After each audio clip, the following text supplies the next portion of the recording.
Selamat siang, salam sejahtera bagi kita semua. Saya dari kelompok 2 atas nama Sakarias Fertian Paru selaku pemateri pertama dan teman saya Elizabeth Sekti selaku pemateri kedua dan teman saya satu lagi yang bernama Debbie Clarista Lango selaku pemateri ketiga. Kami dari kelompok 2 akan membahas tentang akuntansi manajemen sektor publik. Peranan utama akuntansi manajemen sektor publik adalah penyediaan informasi akuntansi yang akan digunakan oleh manajer publik dalam menyediakan informasi akuntansi yang akan digunakan oleh manajer publik dalam melakukan fungsi perencanaan dan pengendalian organisasi. Informasi akuntansi diberikan sebagai alat atau sarana untuk membantu manajer menjalankan fungsi-fungsi manajemen sehingga tujuan organisasi dapat tercapai. Definisi dan ruang lingkup akuntansi manajemen sektor publik. Akuntansi manajemen merupakan akuntansi sebagai suatu proses pengidentifikasian, pengukuran, pengakumulasian, penganalisisan, penyiapan, penginterpretasian, dan pengkomunikasian informasi finansial yang digunakan oleh manajemen perencanaan, evaluasi, dan pengendalian organisasi, serta untuk menjamin bahwa sumber daya digunakan secara tepat dan akuntabel. Secara umum, elemen-elemen perencanaan di sektor publik dapat dirincikan sebagai berikut. Yang pertama, strategi perencanaan. Strategi perencanaan merupakan akumulasi hubungan antara program yang dipilih sebagai turunan visi dan misi kebijakan publik yang ada. Umumnya berisi kuantitas dan kualitas aktivitas yang akan dilakukan. Yang kedua, strategi pengendalian. Strategi pengendalian merupakan mekanisme feedback dalam perencanaan aktivitas manajemen. Mekanisme umpan balik ini merupakan kunci proses komunikasi antara stakeholder di sektor publik. Akuntansi sebagai alat perencanaan organisasi. Akuntansi sebagai alat perencanaan organisasi dan pengendalian organisasi. Akuntansi sebagai perencanaan organisasi, informasi sebagai alat perencanaan pada dasarnya dapat dibedakan menjadi 3 kelompok, yaitu informasi yang sifatnya rutin ataukah ad hoc,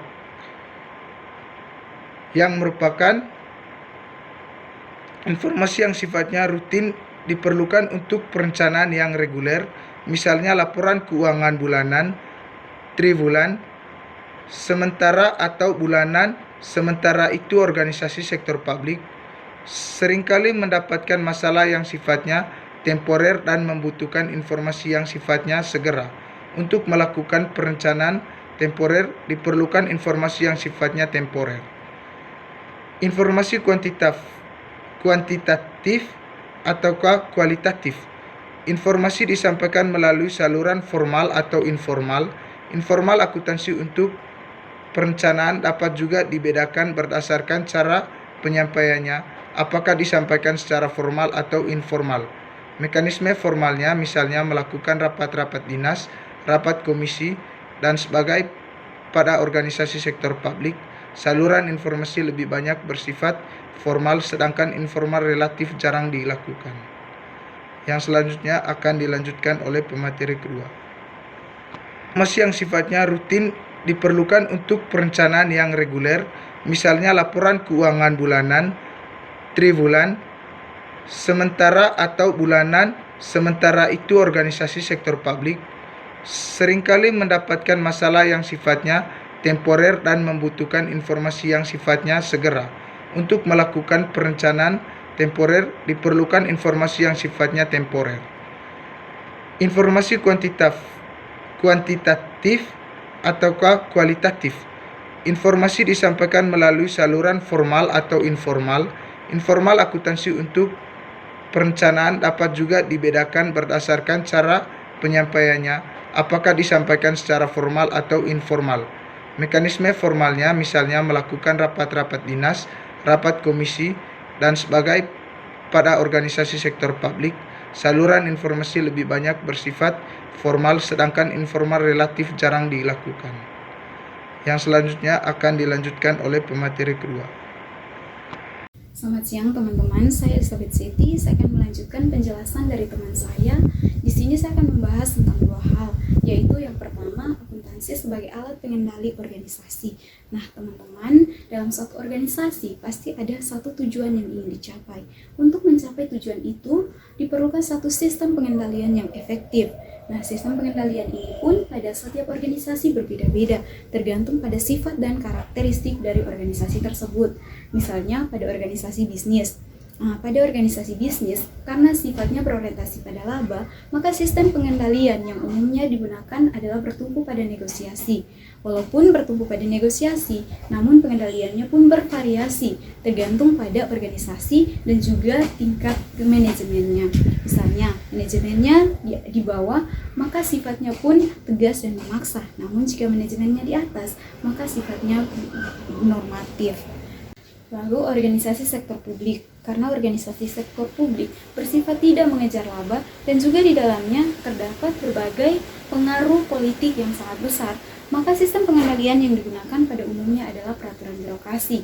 Peraturan birokrasi sendiri merupakan suatu sistem otoritas yang ditetapkan secara rasional yang di dalamnya terdapat berbagai aturan yang dilaksanakan secara bersama atau dilaksanakan oleh banyak orang. Nah, selanjutnya, fungsi utama dari informasi akuntansi pada dasarnya adalah pengendalian, karena informasi akuntansi merupakan pengendalian yang vital bagi organisasi, karena akuntansi memberikan informasi yang bersifat kuantitatif yang memungkinkan bagi organisasi untuk mengintegrasikan aktivitas organisasinya. Yang kedua, saya akan menjelaskan tentang proses perencanaan dan pengendalian manajemen sektor publik. Seperti yang kita tahu bahwa perencanaan dan pengendalian ini merupakan dua hal yang tidak bisa terpisahkan. Karena tanpa perencanaan, pengendalian tidak memiliki tindakan lanjutan atau follow up untuk mengidentifikasi apakah tujuan organisasi sudah tercapai atau belum. Begitupun sebaliknya, dengan tanpa pengendalian, perencanaan tidak memiliki target atau rencana untuk dibandingkan atau sebagai suatu perbandingan. Jadi, perencanaan dan pengendalian ini merupakan suatu proses yang membentuk suatu variasi yang saling berkaitan antara satu tahap dengan tahap lainnya dan terintegrasi dalam suatu organisasi. Kelompok kami mengadopsi 5 tahap perencanaan dan pengendalian menurut Jones dan Pendlebury, yaitu yang pertama perencanaan tujuan dan sasaran dasar. Ini mengacu kepada mau dibawa kemana organisasi tersebut dan tujuan apa yang akan dicapai oleh organisasi tersebut. Yang kedua adalah perencanaan operasional. Ini berkaitan dengan kegiatan-kegiatan apa saja yang dilakukan oleh organisasi untuk mencapai tujuan tersebut. Yang ketiga adalah penganggaran. Ini berkaitan dengan pengalokasian dan pendistribusian sumber dana dari publik. Yang keempat yaitu pengendalian dan pengukuran. Ini berkaitan dengan cara mengawasi pekerjaan atau kegiatan yang dilakukan dalam organisasi. Dan yang terakhir adalah pelaporan dan analisis serta umpan balik. Ini pelaporan ini berkaitan dengan penyampaian hasil dari seluruh kegiatan yang telah dilakukan. Ya, sedangkan analisis merupakan proses pemastian apakah laporan yang disajikan sesuai dengan keadaan organisasi atau ada tindakan manipulasi. Sedangkan umpan balik merupakan suatu proses evaluasi tentang kegiatan organisasi. Terima kasih. Baik, perkenalkan nama saya Debbie Clarissa Lango. Saya akan menjelaskan tentang peran akuntansi manajemen sektor publik. Nah, peran utama akuntansi dalam organisasi sektor publik adalah untuk memberikan informasi yang relevan dan handal kepada manajemen untuk melaksanakan fungsi perencanaan dan fungsi pengendalian. Peran utama akuntansi manajemen dalam organisasi sektor publik adalah untuk memberikan informasi yang relevan dan handal kepada manajemen untuk melaksanakan fungsi perencanaan dan fungsi pengendalian. Peran utama akuntansi manajemen meliputi yang pertama adalah perencanaan strategi. Pada tahap perencanaan strategi, manajemen organisasi akan membuat alternatif program untuk mendukung strategi organisasi.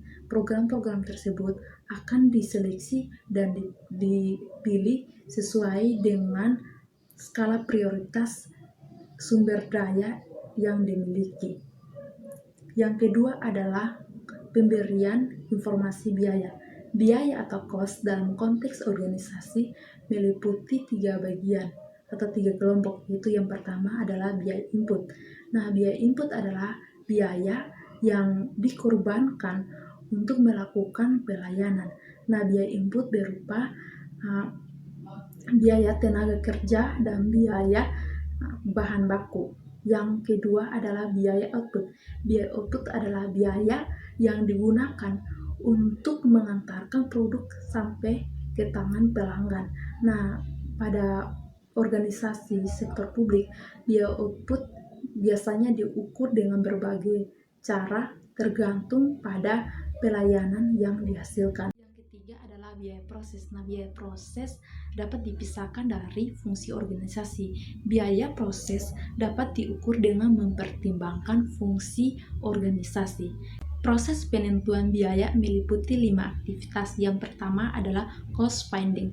Nah, pada tahap ini pemerintah akan mengakumulasi data mengenai biaya yang dibutuhkan untuk menghasilkan produk atau jasa layanan.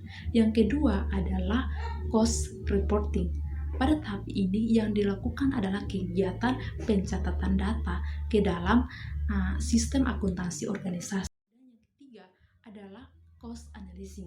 Nah, pada tahap ini akan dilakukan analisis biaya, yaitu mengidentifikasi jenis dan perilaku biaya, perubahan biaya, dan volume organisasi. Yang keempat adalah strategi cost reduction. Pada tahap ini adalah menentukan strategi pengamatan biaya agar tercapainya value for money. Dan yang terakhir adalah cost reporting. Tahap terakhir ini adalah memberikan informasi yang lengkap kepada pimpinan dalam bentuk internal reporting yang kemudian diintegrasikan ke dalam sebuah laporan yang akan disampaikan kepada pihak eksternal. Nah, peran akuntansi manajemen yang ketiga adalah penilaian investasi. Akuntansi manajemen sangat dibutuhkan pada saat organisasi hendak melakukan investasi, yaitu untuk menguji kelayakan investasi baik secara ekonomi maupun secara finansial. Peran akuntansi manajemen dalam organisasi sektor publik yang keempat adalah penganggaran. Nah, akuntansi manajemen berperan untuk memfasilitasi terciptanya anggaran publik yang efektif. Nah, terkait dengan 3 fungsi anggaran, yaitu sebagai alat alokasi sumber daya publik, alat distribusi, dan stabilisasi. Peran akuntansi manajemen dalam organisasi sektor publik yang kelima adalah penentuan biaya pelayanan atau cost of service dan penentuan tarif pelayanan atau charging for service. Nah, penentuan biaya pelayanan dan penentuan tarif pelayanan merupakan satu rangkaian di mana keduanya sangat membutuhkan informasi akuntansi. Dan yang terakhir adalah penilaian kinerja. Nah, penilaian kinerja merupakan bagian dari sistem pengendalian. Ini untuk menentukan atau mengetahui tingkat efisiensi dan efektivitas organisasi dalam mencapai tujuan yang ditetapkan. Sekian presentasi materi akuntansi manajemen sektor publik dari kami kelompok 2.